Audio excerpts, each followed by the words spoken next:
ಬ್ರಾಹ್ಮಣಸ್ಯ ಚ ದೇಹೋಯಂ ಕ್ಷುದ್ರಕಾಮಾಯ ನೇಷ್ಯತೆ ಕೃಚ್ಛ್ರಾಯ ತಪಸೇ ದೇಹ ಪ್ರೇತ್ಯ ಅನಂತ ಸುಖಾಯ ಚ. ಇದು ಶ್ರೀಮದ್ ಭಾಗವತ ಉಪನಿಷತ್ತುಗಳೆಲ್ಲ ಬ್ರಾಹ್ಮಣರಾದ ಬಳಿಕ ನಾವು ಮಾಡಬೇಕಾದ ಕರ್ತವ್ಯ ಏನು, ಬ್ರಾಹ್ಮಣ ಜನ್ಮವನ್ನು ಪಡೆದದ್ದಕ್ಕೆ ಸಾರ್ಥಕ್ಯ ಹೇಗೆ ಎಂದು ತಿಳಿಸಿದ್ದು ಹೀಗೆ. ಕ್ಷುದ್ರಕಾಮಾಯ ನೈಷ್ಯತೆ, ಬರಿದೇ ಸುಖ ಭೋಗಕ್ಕೋಸ್ಕರ ಇರುವಂತಹದ್ದಲ್ಲ ಈ ಶರೀರ. ಕೃಚ್ಛ್ರಾಯ ತಪಸೇಚೆ, ಕಠಿಣವಾದ ತಪಸ್ಸನ್ನು ಮಾಡಬೇಕು. ದೇಹವನ್ನು ಬಿಟ್ಟ ಬಳಿಕ ಅನಂತವಾದ ಸುಖವನ್ನು ಪಡೆಯಬೇಕು, ಮೋಕ್ಷಕ್ಕೆ ಹೋಗಬೇಕು. ಒಂದೇ ಜನ್ಮದಲ್ಲಿ ಸಾಧ್ಯವಾಗುವ ಕಾರ್ಯ ಅಲ್ಲ. ಬಹೂನಾಂ ಜನ್ಮನಂತೆ ದೇಹವನ್ನು ಸಾಧನೆ, ಸಾಧನೆ ನಿರಂತರವಾಗಿ ನಡೆಯಬೇಕು.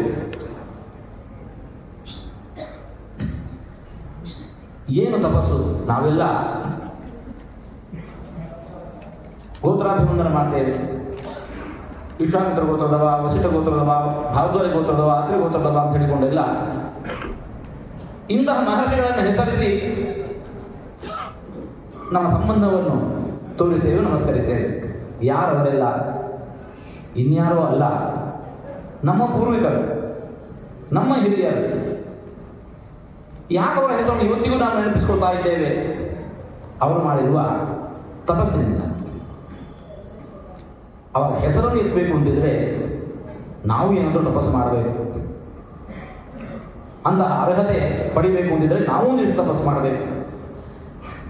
ಕಾಡಿಗೆ ಹೋಗಿ ಸಾವಿರಾರು ವರ್ಷಗಳು ತಪಸ್ಸು ಮಾಡುವ ಸಾಮರ್ಥ್ಯ ನಮಗಿಲ್ಲ. ಮನೆಯೊಳಗೆ ಇದು ಮಾಡಬಹುದಾದ ತಪಸ್ಸನ್ನು ತೋರಿಸಿಕೊಟ್ಟಿದ್ದಾರೆ.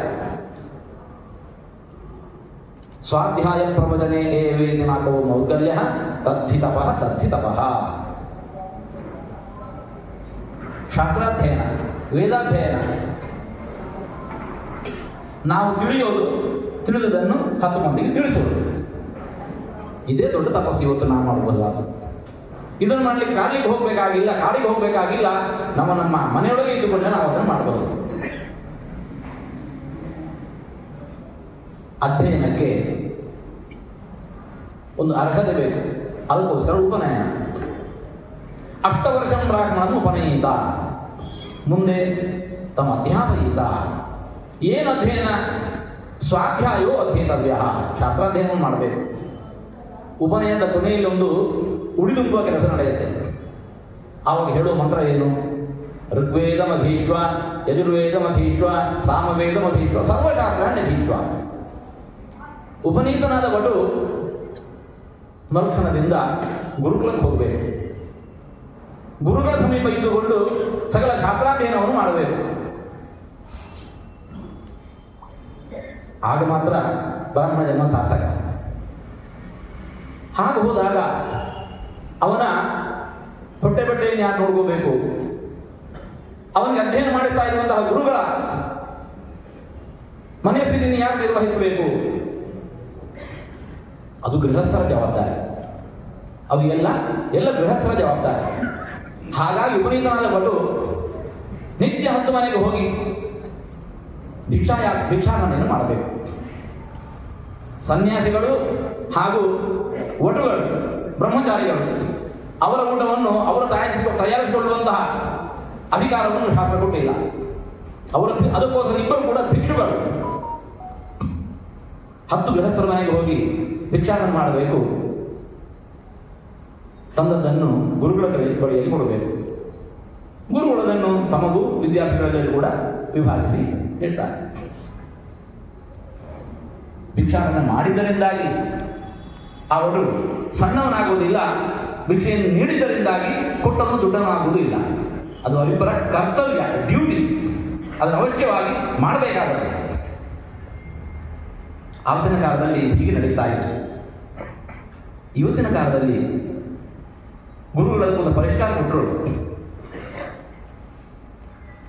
ನೂತನವಾಗಿರತಕ್ಕಂತಹ ಕಲ್ಪನೆಯನ್ನು ಕೊಟ್ಟು ವಿದ್ಯಾಪೀಠವನ್ನು ರಚನೆ ಮಾಡಿದರು. ವಿದ್ಯಾರ್ಥಿಗಳ ಪರವಾಗಿ ತಾವು ಮನೆಗೆ ಸಂಚರಿಸಿ ಭಿಕ್ಷೆಯನ್ನು ಕೇಳಿದರು. ತಂದು ಇಲ್ಲಿ ಅಷ್ಟು ವಿದ್ಯಾರ್ಥಿಗಳಿಗೆ ವಸತಿಯನ್ನು ಕಲ್ಪಿಸಿಕೊಟ್ಟರು, ಅವರಿಗೆ ಊಟ ಹಾಕಿದರು. ಯಾವ ವೇಳು 69 ವರ್ಷಗಳ ಕೆಳಗೆ. ಆವತ್ತಿನ ಸ್ಥಿತಿ ಹೇಗಿತ್ತು ಅನ್ನೋದನ್ನು ಆವತ್ತಿನ ಮಂದಿಯ ಬಾಯಿಯಲ್ಲಿ ಕೇಳಬೇಕು. ಇನ್ನೂ ಬೇಕು ಅಂತಿದ್ರೆ ಒಂದಿಷ್ಟು ವಿಚಾರ ಆವತ್ತಿನ ತತ್ವವಾದಲ್ಲಿ ಸಿಗತ್ತೆ. ಮನೆ ಮನೆಗೆ ಸಂಚರಿಸಿ ಇದು 35 ಪೈಸೆ ತಂದರು, ಅಲ್ಲಿ 15 ಪೈಸೆ ತಂದರು, ಹಳೆ ತತ್ವವಾದವನ್ನು ತೆಗೆದು ನೋಡಿ ಸಿಗತ್ತೆ.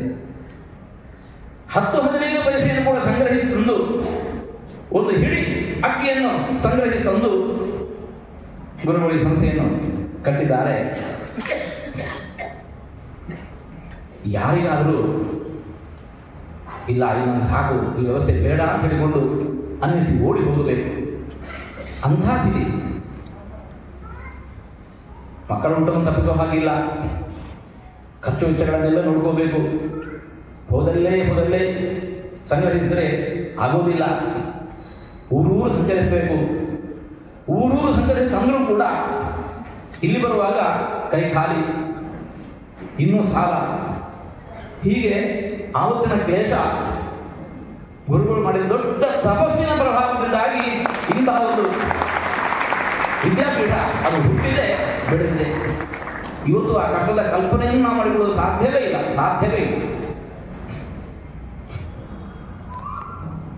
ಕಾಲದ ಬಲ ಆ ಸಂಸ್ಥೆಯ ಮೇಲೂ ಆಗಿದೆ, ಕಟ್ಟಡದ ಮೇಲೂ ಆಗಿದೆ. ಸಂಸ್ಥೆ ಹೆಮ್ಮರವಾಗಿ ಬೆಳೆದಿದೆ, ಆದರೆ ಕಟ್ಟಡಕ್ಕೆ ಅದಕ್ಕೆ ಅದರದ್ದೇ ಆದ ಆಯುಷ್ಯ. ಅದು ಪ್ರತಿ ವರ್ಷ